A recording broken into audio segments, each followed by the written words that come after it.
Chaque jour, des milliers de passants défilent devant cet immense obélisque en forme d'épée qui se dresse au plein cœur de la capitale, le Victory Monument. Mais au sein de cette ville si riche, s'il n'est pas le plus prisé des touristes, peu savent vraiment l'histoire dissimulée derrière ce nom évocateur.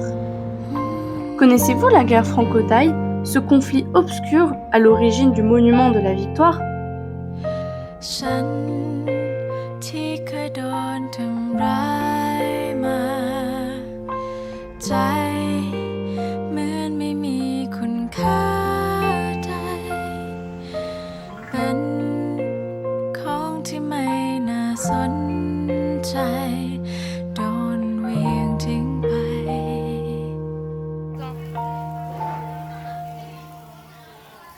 Car si on a tendance à l'oublier, la Thaïlande, telle qu'on la connaît aujourd'hui, n'a pas toujours existé.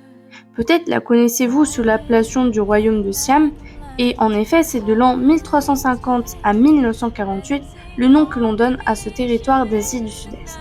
C'est le premier ministre thaï de l'époque, Phibun, qui choisit de renommer le pays Thaï en référence à la population thaï qui, si elle est très présente au sein du Siam, n'est pas représentative de la myriade de minorités ethniques qui la composent alors. Phibun, par un changement qui peut paraître anodin au premier abord, marque l'exclusion qu'il cherche à performer envers les minorités khmer ou malaises. Cependant, même si elle change de nom, la Thaïlande porte avec elle toute une histoire construite par plusieurs peuples habitant plusieurs territoires qui, au cours des siècles, deviennent le centre de nombreux conflits territoriaux, comme ça peut être le cas dans un premier conflit qui oppose la France et le Siam en 1893.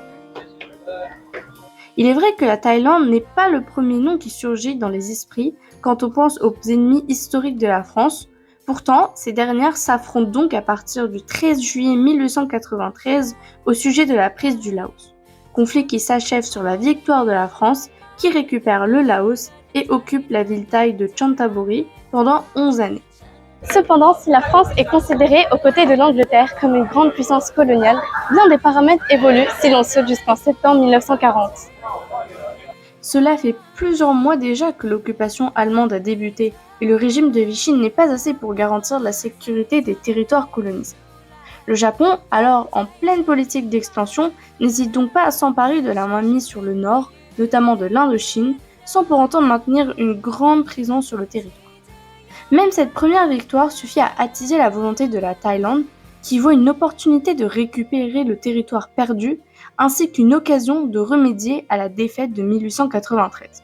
C'est donc à la suite de manifestations anti-françaises à Bangkok, ainsi que de luttes aux frontières de Mekong, que la Thaïlande bombarde Vientiane, Sisophon et Bantabang.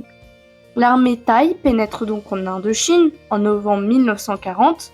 En effet, la Thaïlande possède un avantage considérable sur la France sur le plan de l'armée aérienne et elle réalise un début de campagne glorieux.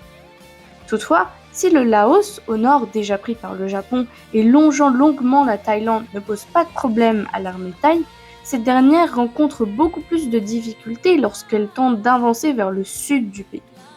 En effet, les soldats cambodgiens se montrent plus récalcitrants et la bataille de Kong Chang de janvier 1941, événement majeur de cette guerre, semble tourner en faveur des Français, qui brillent par leur flotte et font notamment couler 2 navires thaïs.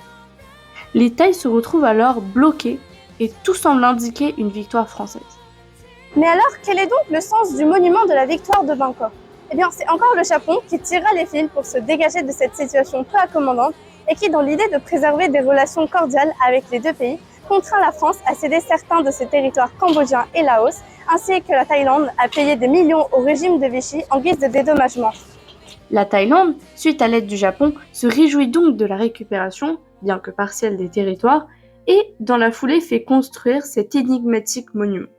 Elle décide également de s'allier au Japon, décision qu'elle regrettera face à un empire nippon aux grandes ambitions expansionnistes. Ces dernières années, le Victory Monument, célébration d'une victoire ambiguë, a servi à plusieurs reprises de lieu de rassemblement en protestation contre la monarchie thaï. Coïncidence, le terme thaï désigne en siamois la liberté. Peut-être un jour ce bâtiment deviendra le symbole d'un renouveau dans la politique thaï.